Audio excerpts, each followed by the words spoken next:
Hello friends, आज मैं बनाने जा रही हूँ गर्मियों के मौसम की बहुत ही स्पेशल सी रेसिपी। आप इस रेसिपी को गर्मी के मौसम में ही बना सकते हैं, तो जल्द से इसे ज़रूर बनाकर देखें।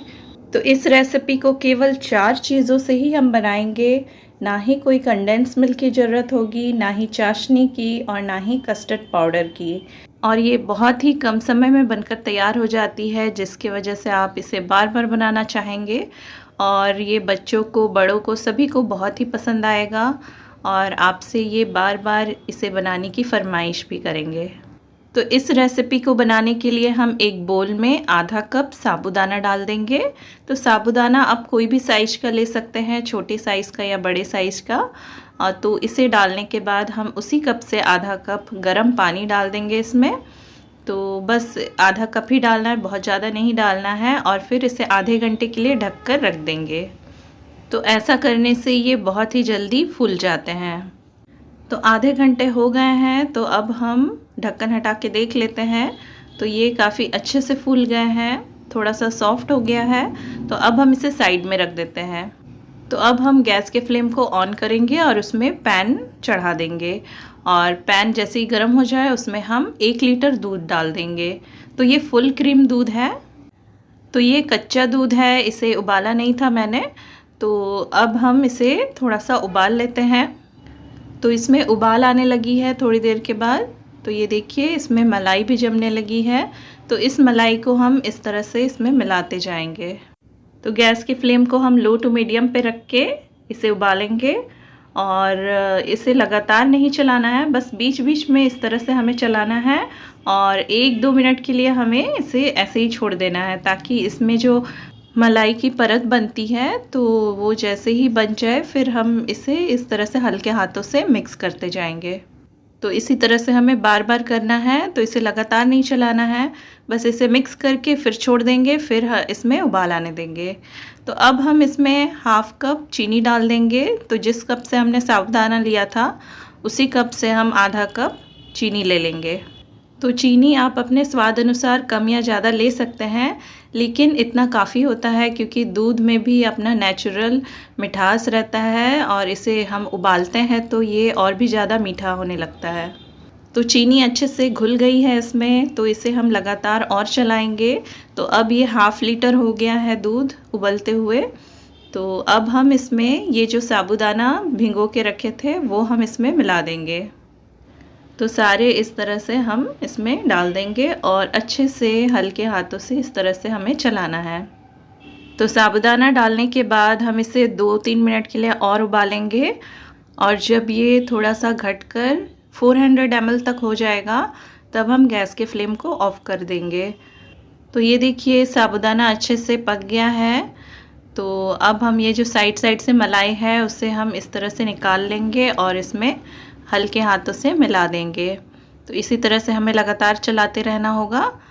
तो इस तरह से ये जो दूध है ये काफ़ी गाढ़ा हो जाता है, तो जिससे हमें कस्टर्ड पाउडर को भी डालने की ज़रूरत नहीं पड़ती है और ना ही कॉर्नफ्लोर डालने की ज़रूरत पड़ती है।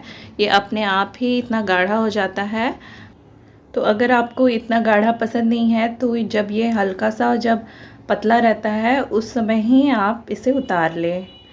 तो ये अच्छे से गाढ़ा हो चुका है। तो अब मैंने एक बोल में ट्रांसफ़र कर दिया है। अब हम रूम टेम्परेचर में इसे थोड़ा सा ठंडा होने देंगे और फिर फ्रिज में डाल देंगे। और फ्रिज में हम 3-4 घंटे के लिए छोड़ देंगे ताकि ये अच्छे से गाढ़ा हो जाए। तो फ्रिज में रखने पर ये और भी ज़्यादा गाढ़ा हो जाता है। तो ये देखिए, आप देख सकते हैं ये कितना क्रीमी क्रीमी बना है। तो इसे अब हम साइड में रख देते हैं। तो अब हम एक आम ले लेंगे पका हुआ।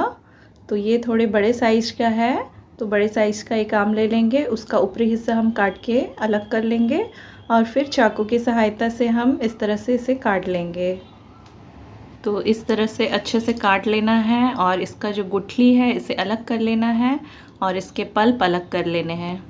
तो इस गर्मी के मौसम में आम बहुत ही आसानी से मिल जाते हैं। तो इस मौसम में आप इस रेसिपी को ज़रूर बनाकर देखें, आपको बहुत ही पसंद आएगा। तो अब हम चाकू की सहायता से इसके छोटे छोटे क्यूब्स बना लेंगे। तो ये देखिए, इस तरह से हमें काट लेना है।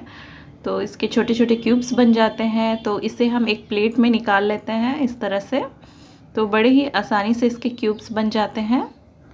तो ये दूसरा आम का टुकड़ा है, तो इसे भी हम इसी तरह से काट कर इसका जो छोटे छोटे क्यूब्स हैं इसे निकाल लेंगे। तो बाकी बचे जो आम हैं उसके हम पल्प निकाल के फिर उसे मिक्सर के जार में पीस लेंगे। तो इसके जो छोटे छोटे क्यूब्स हैं उसे हम अलग रखेंगे और ये जो हम पीस कर रखेंगे इसे हम अलग रखेंगे। तो ये देखिए, ये गुठलियों में भी थोड़ा बहुत पल्प रहता है, तो उसे भी निकाल के हम पीस लेंगे। तो पीसने के बाद ये हाफ कप निकला है और फिर इसे हम इसमें मिला देंगे। तो अच्छे से मिला देना है इसमें। तो इस तरह से मिलाने पर ये मैंगो का फ्लेवर इसमें आ जाता है, जिससे कि इसका टेस्ट और भी बढ़ जाता है। और ये जो छोटे छोटे क्यूब्स हमने बनाए थे मैंगो के, उसे हम ऊपर से इस तरह से डाल देंगे और अच्छे से हल्के हाथों से मिक्स करेंगे। तो ये हमारा बहुत ही टेस्टी सा डिज़र्ट बनकर तैयार हो गया है। तो इसे हम इस तरह से सर्व करेंगे। तो आप देख सकते हैं ये कितना क्रीमी बना है और कितना गाढ़ा है। तो आप यकीन मानिए ये बहुत ही टेस्टी बनकर तैयार हुआ है। तो ये देखिए, इसको हम इस तरह से डाल देंगे और ऊपर से हम थोड़ा सा कटा हुआ ये छोटे छोटे मैंगो के क्यूब्स डाल देंगे। ये देखने में काफ़ी सुंदर लगता है। आप चाहे तो इसमें कुछ ड्राई फ्रूट्स भी ऐड कर सकते हैं, मगर ये केवल ऐसे ही बहुत ही टेस्टी लगता है। तो एक बार इसे ज़रूर ट्राई कीजिएगा।